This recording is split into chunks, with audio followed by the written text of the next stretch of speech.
5 reasons every weaver needs a serger. Now, when I say every weaver, I might not be referring to every hand weaver that has ever woven. Generally, I'm speaking to the ones who enjoy making and sewing with their fabric. This doesn't apply necessarily to tapestry or rug weavers or something like that, because I've never done those things, or not much at least. So I personally am a weaver, spinner, garment designer, and a fashion design school student. So I enjoy really trying to make functional items out of my hand-woven fabric, taking it and adapting it into something that's wearable and can be used in every day. So this, for example, was a pair of shoes that I did that has like leather work and all kinds of different stuff. I could talk about it for a really long time. There's a lot of details about each of my projects, but that's just a quick overview about me. I really enjoy pushing the boundaries of sewing with hand-woven fabric. These are a couple of my favorite projects just because of the techniques that I use, not even the finished result. So, for example, this project had corsetry work and freestanding lace and is fully lined embroidery, the whole 9 yards. This one has hand-woven buttons that are embroidered and fitted sleeves and a collar and like just about everything. And then this one is entirely finished with a serger. I mean, I used a sewing machine as well. But yeah, so I use a lot of different techniques and enjoy really exploring the boundaries of handwoven and pushing them. So what actually is a serger?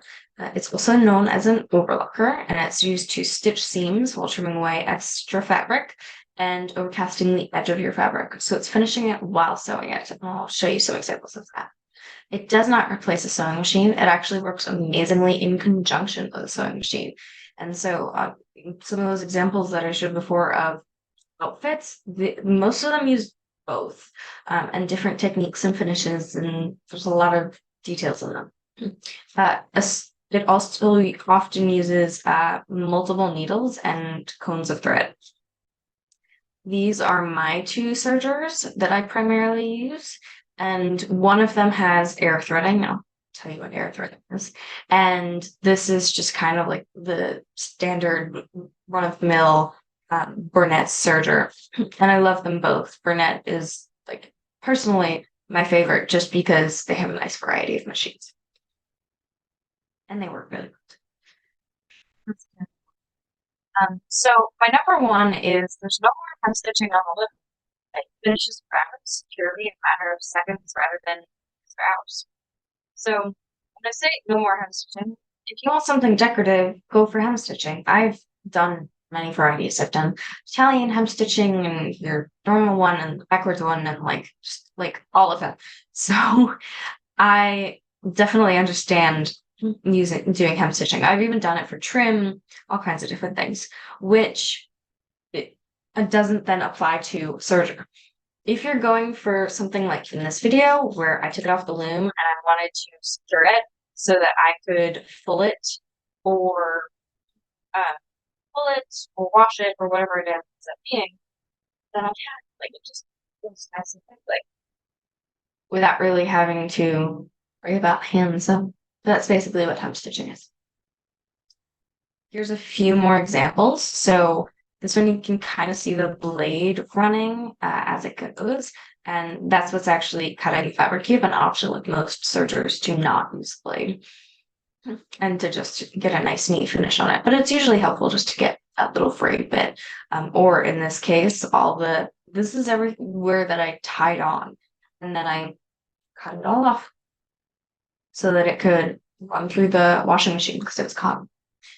Then this is an example I did where I wanted to experiment with different materials, and that way when it would later on become a garment, I could have a little bit of practice or have expectations for what the finishing could be and the seams. So whether you're just really crazy about record keeping or like neat finished samples, whatever it may be, this is also great for that because again, it takes like 2 seconds to just run it through, You can wash them in different ways then, and or whatever your varieties might be. You can do all of them really easily.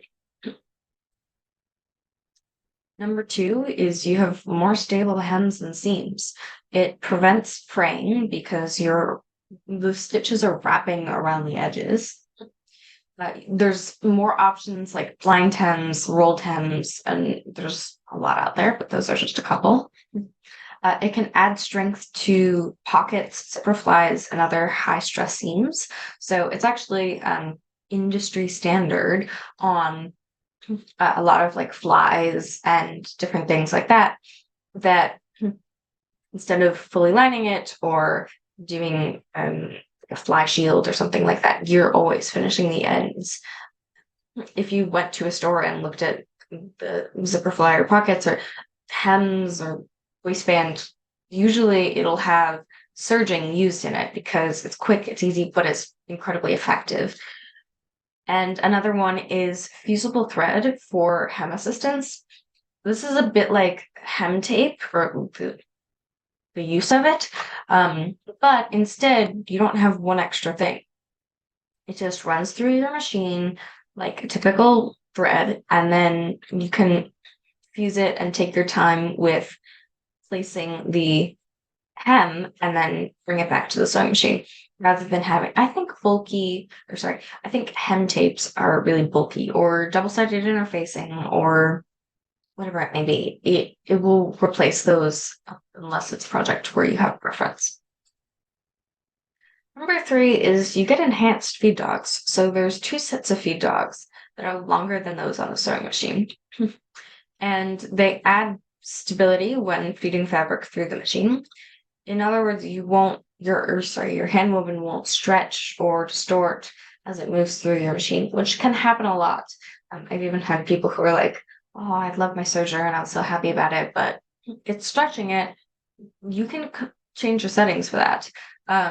So it does a good job with that. 'Cause I've had, especially back in the early days of my sewing with hand woven, I would have just hems, even simple hems, where the hem was like much bigger than the piece of fabric itself. So it's helpful for that because you can finish it, and then if you've got like fusible thread, you can press it and then run it through again without having it move. So I like it for that. Number four is differential feed adjustment. So it's got two sets of feed dogs that move independently. You can adjust your settings to pull the fabric into the machine faster or slower for total thread control, and depending on the front and back set. It's a bit like a fancier version of a walking foot. If you don't know what that is, it's amazing for sewing with hand woven and in general different materials. Most machines have feed dogs on the bottom, and so it actually makes it run through. But with a walking foot, it's this like clunky gadget that actually has it go on top and the bottom. So once it's hooked up, it acts like a straight foot. But like even if you've got like hand woven and satin or something, I have done that. It'll pull them at the same base. It's different for like if you're trying to ease and all kinds of stuff. It's just more variety. Number five is you can create unique mediums for spinning and weaving. When I'm talking about this, I'm referring to thread fusion, which it's a bit like plying, but on a serger. It's a unique thing. So you can use your hand-woven threads or store-bought threads that are meant for serging, all kinds of different things.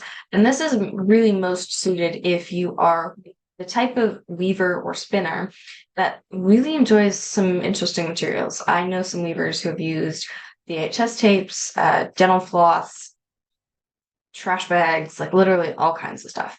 And this is another thing, just as if we need more things to play around with. But this is a great option for that. And this tool here is the thread fusion tool. And it's a bit like a Lazy Kate, but for spinning, for serging. It's a weird combination. But yes, you can run a lot of threads through the serger then to get that chain. And like I'm not one of those unique weavers or spinners, but I'm picturing it for something like just for texture, like in a tweed or So you could use it in subtle ways, even if you're not like an unusual material type of person. But I'm not here to give you more ideas, options, and tell you about sergers. So one of the things that always horrifies people is the threading, and I understand. But we're weavers; we can thread anything.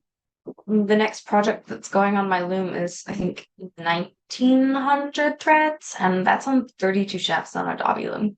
So if I can manage 40 threads to an inch for like 40 inches, it's not bad.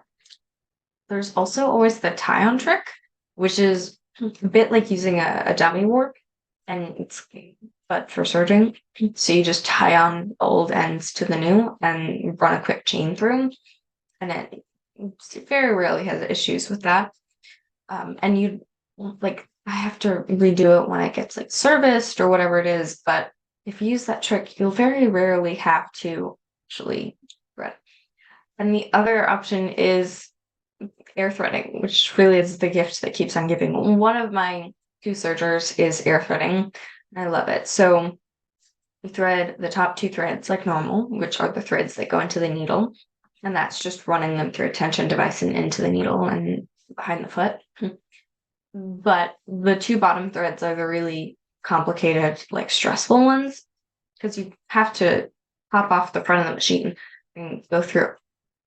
With air threading, there's two little slots that you put both those two threads in and push a button and it pushes it through and it comes out the back of the foot, which is crazy. It runs through all the different, I don't even know what all the parts are. That's how much I enjoy air threading, is because I don't need to know what all the parts are. Maybe preferably you would. I just don't know what they're called. But there's so many different inner workings so that the serger can create this unique stitch. And air threading helps you do that really easily. So I'm Unique Astrid on Facebook and Instagram. Reach out to me if you have any questions at all. And if you're thinking about buying a sewing machine or a serger, reach out to me first, because I've always got coupon codes and promo codes and whatever. So, and questions also. So let me know if you have any questions. And I've also always got resources. Generally, even if you just want to chat about sewing with hand woven, message me. I'm open to everything. Thanks for joining me, and I hope you enjoyed.